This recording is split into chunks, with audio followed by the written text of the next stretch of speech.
Olá, esta é mais uma edição do Mining Talks. O Mining Talks foi criado originalmente na versão Mining Talks Biblioteca. Nessa versão, eu apresentava alguns livros da minha biblioteca, a gente comentava o livro, mas com o tempo o Mining Talks ganhou uma dimensão própria. Então, hoje nós temos o Mining Talks Entrevista, temos o Mining Talks Debate. O modelo agora não é muito rígido, não. Nós variamos aí, dependendo dos convidados. A grande novidade é que nós estamos planejando o Mining Talks Casos e Causos da mineração. Já reunimos casos aqui muito interessantes. Provavelmente vai ser uma parceria com a revista Indemine. A Teves Oliveira gosta muito disso. Eu também gosto, né? Mineiro gosta de contar casos. Já tenho alguns aqui selecionados bem interessantes. Bom, e hoje nós temos o prazer de receber aqui a Adriana Brito, o Guilherme Simões e o nosso Paulo Honório. Bom dia para os três. Bom dia. Bom dia, pessoal. Bom dia a todos. Bom dia, William. Bom dia a todos. Eu considero um aprimoramento do nosso formato uma mudança, digamos assim, rígida da apresentação dos participantes. Atualmente, nós estamos fazendo o seguinte, nós deixamos cada participante se apresentar, pedimos que cada um se... E, além de falar da formação acadêmica, das atividades profissionais, nós gostamos muito de saber o que nossos convidados fazem fora do mundo jurídico, né? Nós tivemos aqui na semana passada o professor Warley Bello, ele é criminalista, e escreveu na revista do Instituto de Advogados um artigo muito interessante relacionado com a questão ambiental e tudo, e ele tem como hobby romantizar casos que ele participa, ou seja, tem um julgamento e tudo, ele já está no segundo, muito interessante. Pelo que eu estou sabendo, ele me presenteou com um dos livros e provavelmente nós vamos trazer isso aqui futuramente. Adriana, começando com você, conta para nós o que é sua vida acadêmica, profissional e, principalmente, o que você gosta de fazer quando não está envolvida nos problemas tributários. Primeiramente, obrigada novamente, doutor William Freire e o Paulo Honório pelo convite. É uma honra estar aqui participando com vocês de um tema tão relevante, que é o tema das taxas.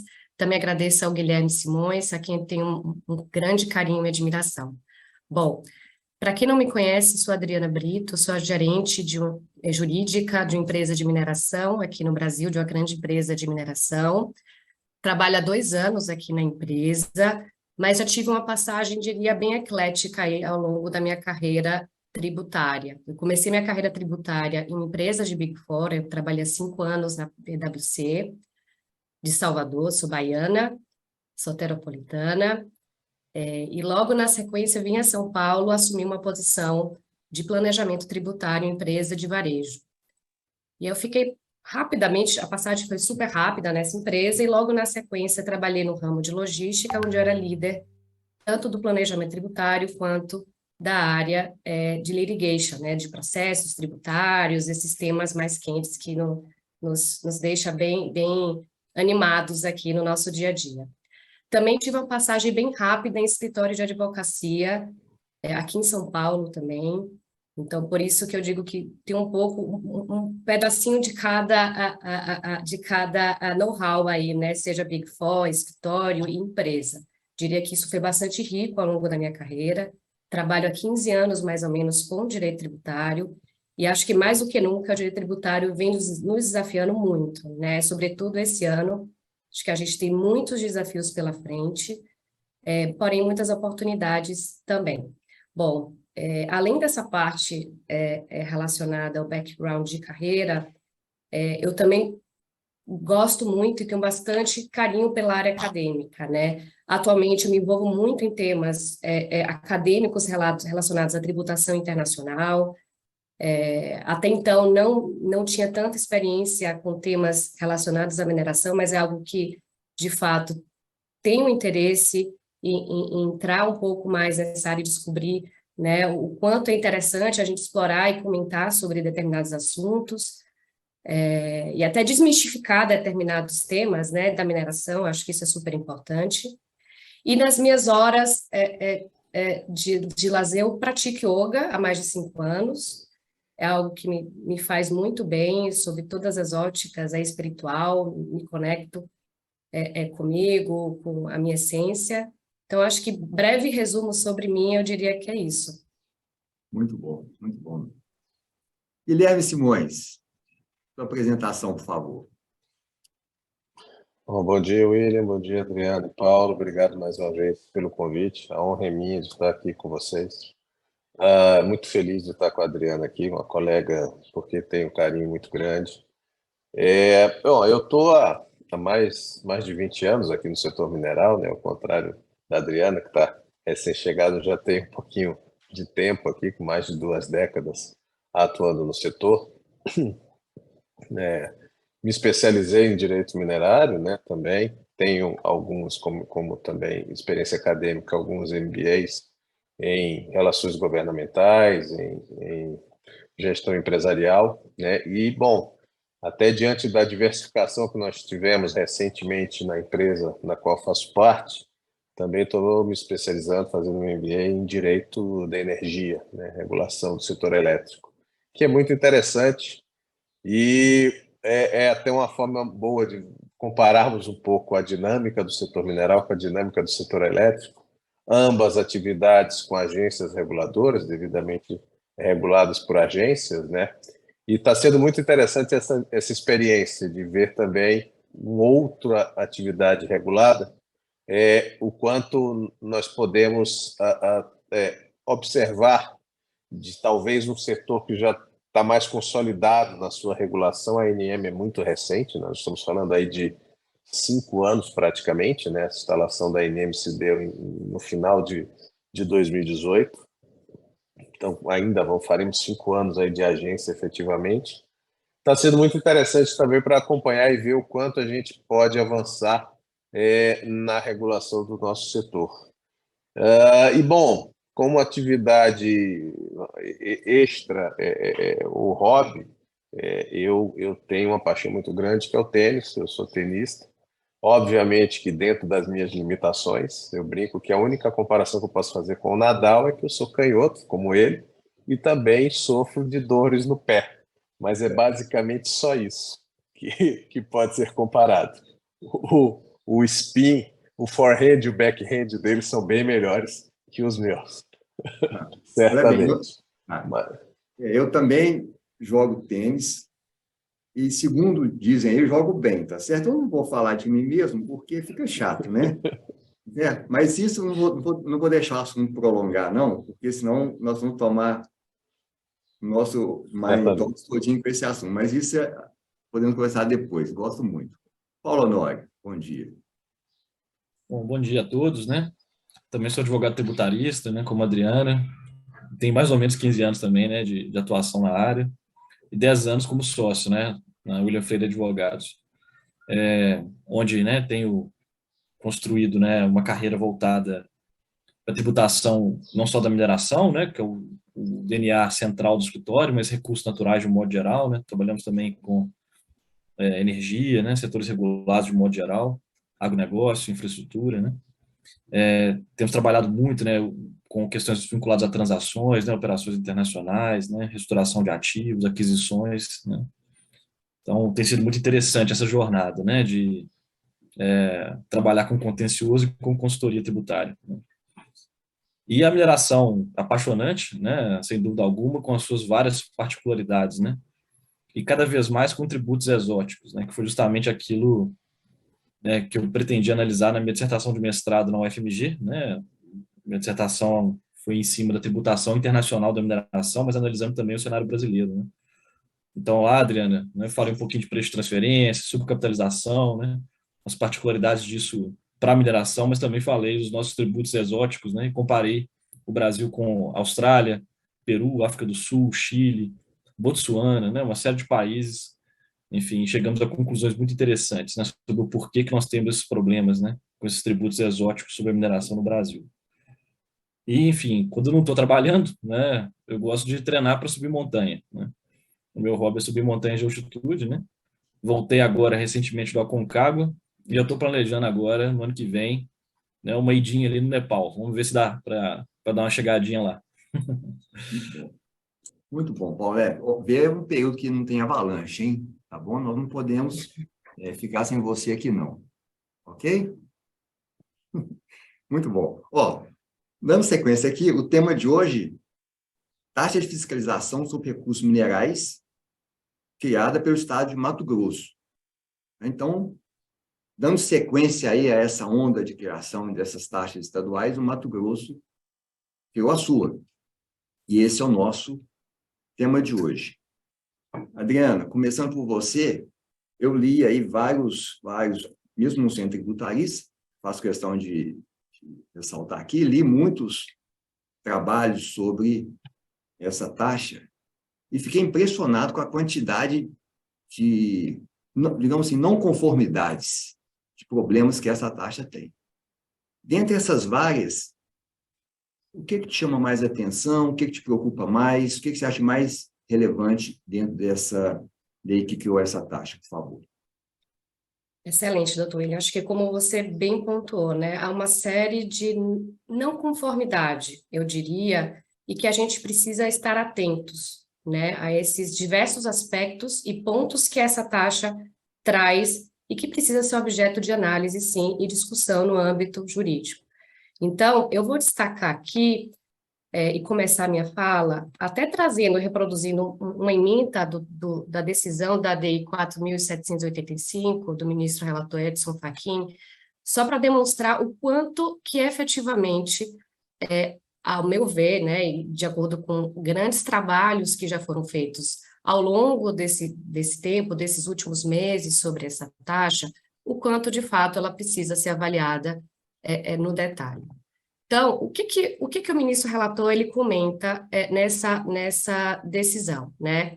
Para dizer que a taxa naquele cenário, naquela ocasião, era sim constitucional. Ele traz o seguinte: de acordo com as balizas jurisprudenciais, não é desproporcional a base de cálculo referente à taxa de fiscalização imposta pela lei impugnada, uma vez que traduz liame razoável entre a quantidade de minério extraído e o dispêndio de recursos públicos com a fiscalização dos contribuintes. Então, diante dessa fala aqui, eu acho que a gente consegue abrir essa discussão e trazer uma série de pontos a serem observados, né? O que eu gostaria de destacar é o seguinte: quando a gente olha a legislação do Mato Grosso, a gente vê que há 18 substâncias minerais, né, extraídas no estado, né? A partir de estudos que foram feitos, e quando a gente estende um pouco a análise de qual cenário de exploração mineral no estado do Mato Grosso, a gente percebe que há muitas substâncias que são exploradas, ainda que a área de mineração não seja uma área tão relevante para o estado do Mato Grosso, né? Acho que esse ponto é importante a gente comentar também.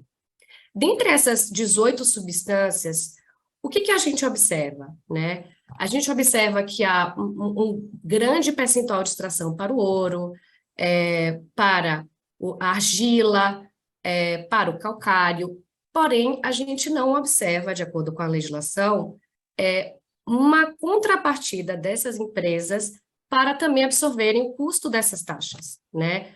E aí, o que eu quero dizer com isso? No final das contas, quando a gente faz esse comparativo, a gente chega à conclusão de que somente 37% das empresas que efetivamente realizam operações envolvendo extrações de minério no estado, elas suportam 100% das taxas, né? Ou seja, todo o resto das atividades de extração e todo o resto relevante, né, diga-se de passagem, ele não está sujeito a essa tributação. E aí a gente traz o primeiro ponto importante para comentar aqui. O quão proporcional é essa taxa e o quão a característica do sinalagmática, né, ela de fato está sendo atendida no caso e análise. Porque se eu pretendo tributar determinados contribuintes consupedâneo, né, no argumento de que eu exerço um poder de polícia, eu preciso ser razoável e proporcional aos critérios que eu estou trazendo para tributá-los, né? Ou seja, minha reflexão faz sentido eu simplesmente desonerar a grande maioria das atividades de mineração em detrimento de 37% de outras empresas que vão arcar com 100% desse custo, dessa taxa, né? Então, esse é um ponto que me chamou muita atenção, né? E que, para mim, é flagrante a desproporcionalidade dessa taxa, né? Você claramente fere diversos princípios tributários, como o princípio do não confisco, o princípio da capacidade contributiva. Então, são princípios que norteiam o sistema tributário nacional. Então, como é que eu argumento que eu tenho taxas que vão sobrecarregar determinados setores e que não são setores mais importantes, né, de extração, de quantidade de minério produzido, versus o custo que eu vou atribuir a eles? Então, eu acho que essa passagem aqui da legislação me chamou muito a atenção, professor William, Paulo e Guilherme, porque, de fato, me parece que há, de largada, uma onerosidade excessiva para determinadas empresas, de determinados segmentos, né? Então, eu começo aqui falando um pouco sobre isso e eu já passo aí a palavra para o Guilherme, que vai também colocar alguns pontos sobre outras óticas, né? Obrigado, Guilherme. Guilherme, sua fonte maior de preocupação, porque são várias fontes de preocupações, tá certo? Então, qual a maior? O que eu percebo, William, nessa taxa específica de Mato Grosso, que me causou muita preocupação, é muito o precedente que ela abre com relação à exacerbação dos valores cobrados. Então, para se fazer uma comparação, é uma das primeiras taxas em que você tem uma variação muito grande de valor por substância. Foi o estado que mais optou por variar o valor por substância mineral. Então, você tem situações, por exemplo, do zinco, em que se cobra R$ 72 aproximadamente, ela está vinculada, obviamente, à unidade fiscal padrão do Estado, que sofre correções mensais, e você tem o zinco, que está na faixa hoje de R$ 72 a tonelada, mas você tem o cobre, que está sendo cobrado a R$ 414 a tonelada, e você tem o níquel, que é cobrado a R$ 608 a tonelada. Para se ter uma comparação, salvo engano, Minas Gerais hoje, o valor por tonelada, independentemente do tipo de substância, ele está próximo a R$ 2,00, R$ 2,02, 3 centavos a tonelada. Então, se você fizer uma comparação do níquel em Mato Grosso com a taxa de Minas Gerais, nós estamos falando de uma diferença de 30.000%. É muito, muito alto, né? Se nós buscarmos aí a taxa fora de Mato Grosso, a taxa hoje em vigor mais cara, segunda mais cara do país, Mato Grosso obviamente vai ser mais caro, mas a segunda taxa mais cara do país, que salvo engano é Tocantins, nós estamos falando ainda numa taxa de Mato Grosso que é 7.000% maior, 7.000% maior do que a segunda taxa mais cara do país. Então, a grande preocupação foi realmente a ausência de razoabilidade, de proporcionalidade na criação dessa taxa. Um estudo recente feito, comparando o orçamento, é uma taxa que seria, obviamente, gerida pela SEDEC, a Secretaria de Desenvolvimento Econômico do Estado. É um ineditismo, porque normalmente essas taxas em outros estados estão vinculadas à fiscalização por parte das secretarias estaduais de meio ambiente. Essa é uma taxa que está sendo vinculada à SEDEC, a Secretaria de Desenvolvimento Econômico. E, bom, se buscarmos o orçamento da SEDEC para esse ano, de toda a secretaria, eu não estou falando de fiscalização para atividade de mineração, o orçamento de toda a Secretaria de Desenvolvimento e Comércio do Estado de Mato Grosso para esse ano, comparando com a perspectiva de arrecadação da taxa, nós estamos falando numa taxa que seria 2 vezes num valor total 2 vezes superior a todo o orçamento da Secretaria de Desenvolvimento e Comércio. Então, partindo do pressuposto de que uma taxa, ao ser criada, ela tem como objetivo arcar com o serviço a ser prestado pelo ente público, bom, tá evidente a desproporcionalidade, está evidente a falta de razoabilidade nos valores que foram cobrados. Então, a minha grande preocupação é esse precedente que se cria, de você ter para mim, um caráter até, de certa forma, confiscatório, né? Como a Adriana colocou, você tem 37% apenas do setor produtivo no Estado que vai ser responsável por arcar com 100% de pagamento da taxa. Uma taxa que é 30 mil% superior à taxa de Minas Gerais, o Estado minerador aí por excelência, e que é 7.000% mais cara do que a segunda taxa mais cara do país, e que hoje representaria 2 vezes o total de arrecadação da secretaria à qual está vinculado. Então, tá muito evidente a falta de proporcionalidade, a falta de razoabilidade e um precedente muito perigoso que se cria. Eu acho que esse é um ponto realmente de muita atenção que nós temos que ver na criação dessa taxa. Obrigado, Guilherme. Ô, Paulo, o Benjamin Franklin diz que tudo é incerto na vida, exceto a morte e os tributos. A gente poderia usar essa base de afirmação para dizer que no Brasil tudo é incerto, exceto a morte, os tributos e a insegurança jurídica? Como você vê essa questão aí quando chegar lá no Supremo? Dê a sua opinião para nós, por favor. O Supremo né, sobretudo em matéria tributária, uma grande fonte de insegurança jurídica hoje em dia, né? Então, nem os tributos são certos, né? A verdade é essa. Bom, mas o Supremo, né, acho que diante da análise que foi feita aqui, né, eu corroboro completamente, né, o que a Adriana e o Guilherme disseram. É interessante pensar o que o Supremo já decidiu sobre isso e o que ele não decidiu, né, sobre isso. Né? Que o argumento óbvio, né, que apareceria seria, não, o Supremo já disse que essa taxa é constitucional quando analisou as taxas de Minas Gerais, Pará e Amapá, né? Então é isso mesmo, quer dizer, o Supremo deu essa carta branca, né, para os estados fazerem o que estão fazendo e também agora os municípios, né? E a resposta é não, né? O Supremo, ele na verdade analisou uma foto, né? Uma foto tirada sobre a perspectiva da arrecadação das taxas de Minas, Pará e Amapá versus a despesa pública, né, correspondente ao exercício do poder de polícia. Em 2012, né, a foto é antiga, antes da taxa ser cobrada, e foi o julgamento, então, baseado estritamente nos dados relacionados àquele período, a estimativa de arrecadação versus estimativa de gasto em 2012.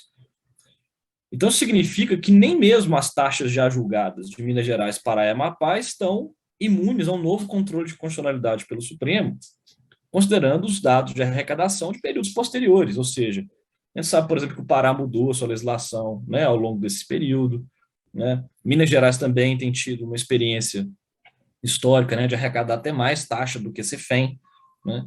Então, é claro que em algum momento o Supremo pode reanalisar até mesmo as taxas já julgadas e que ser, então, das taxas não julgadas, né? É claro que o Supremo não deu uma carta em branco, né, para que os estados criem a taxa que quiserem, né? Pelo contrário, em todos os julgamentos, mesmo nesses, né, que validaram a foto, né, de 2012 de Minas, Pará e Amapá, o Supremo reforçou a premissa de que é necessário ter razoável equivalência, né, entre a arrecadação com a taxa, né, e a despesa pública correspondente ao faturador.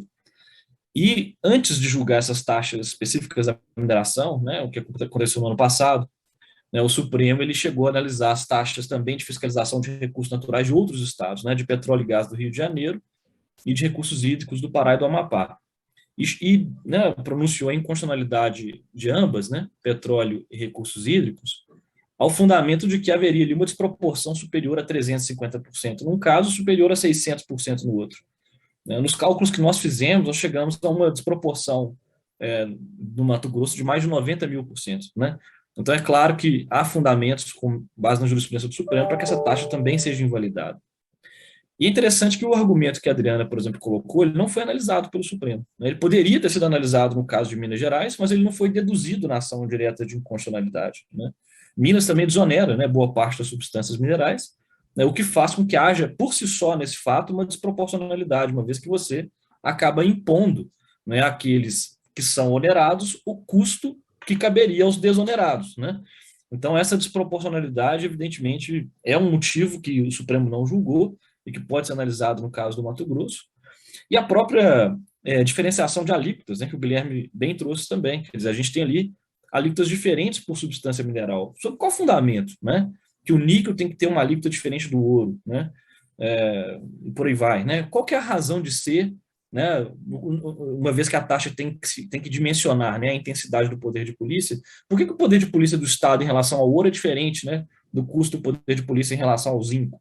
O que causa, né, essa discriminação entre substâncias? Então, obviamente, também esse é um aspecto que pode ser reduzido nessa ação, que o Supremo também não julgou, né?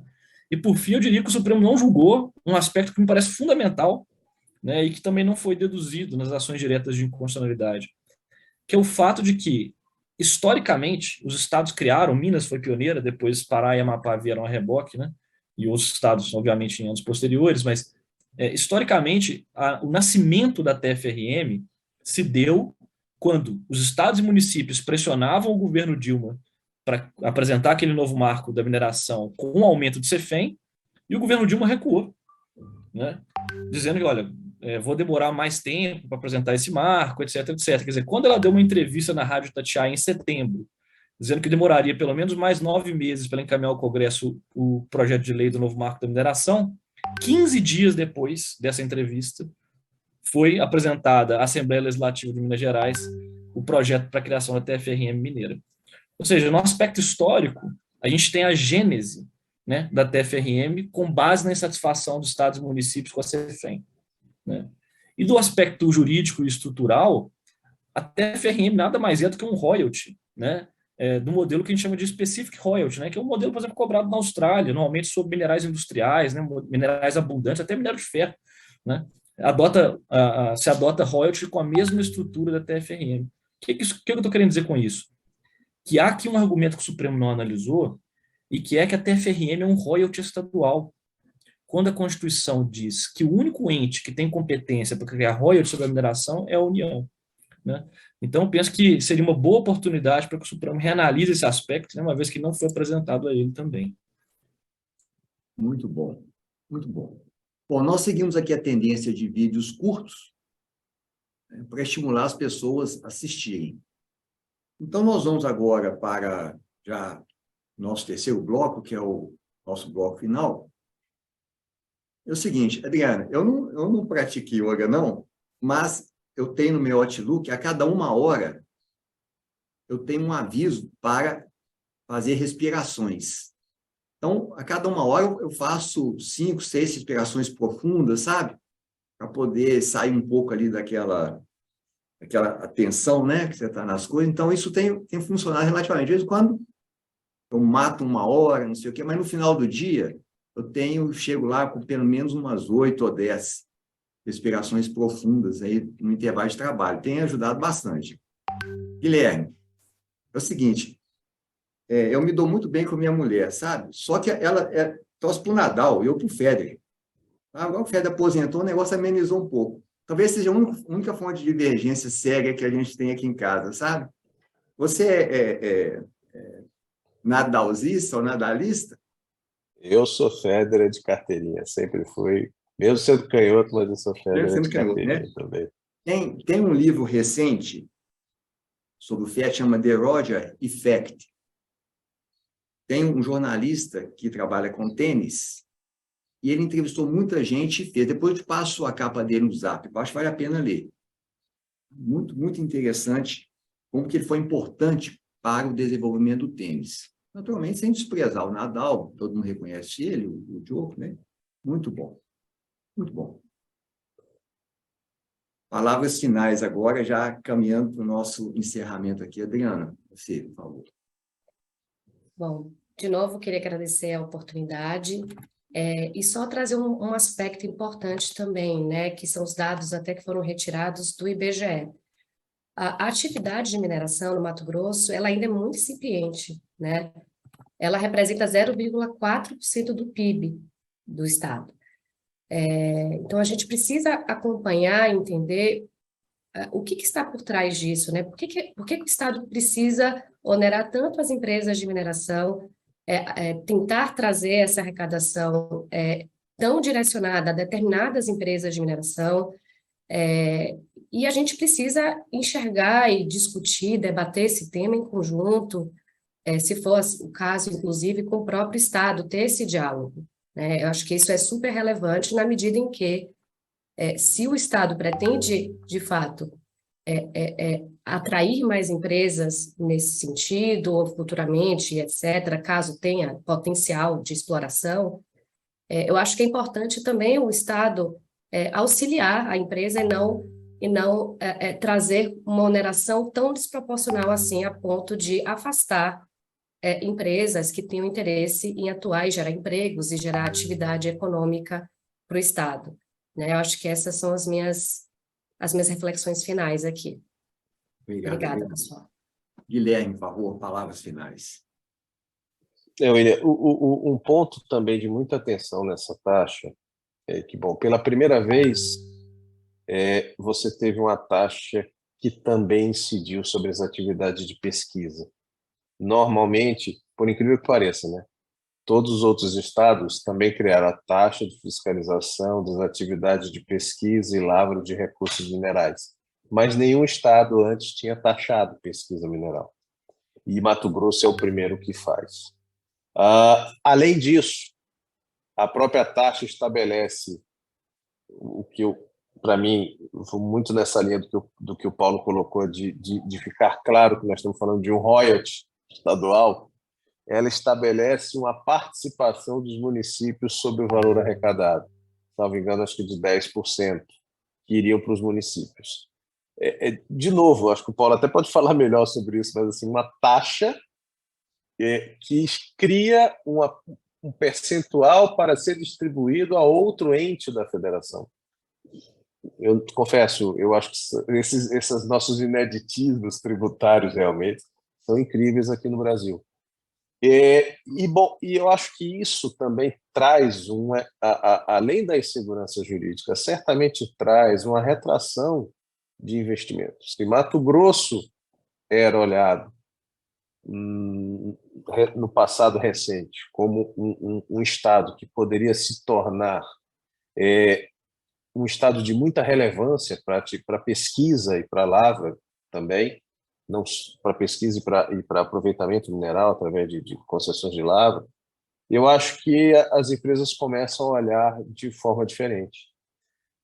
Eu vejo hoje a Bahia talvez se tornando muito mais atrativa por todo o trabalho que tem sido desenvolvido pelo Estado baiano na atração dos investimentos de pesquisa mineral. Então, para mim, é outra preocupação grande de repente, o Estado ter criado algo que venha a fazer uma retração, a trazer a retração de investimentos em mineração em Mato Grosso.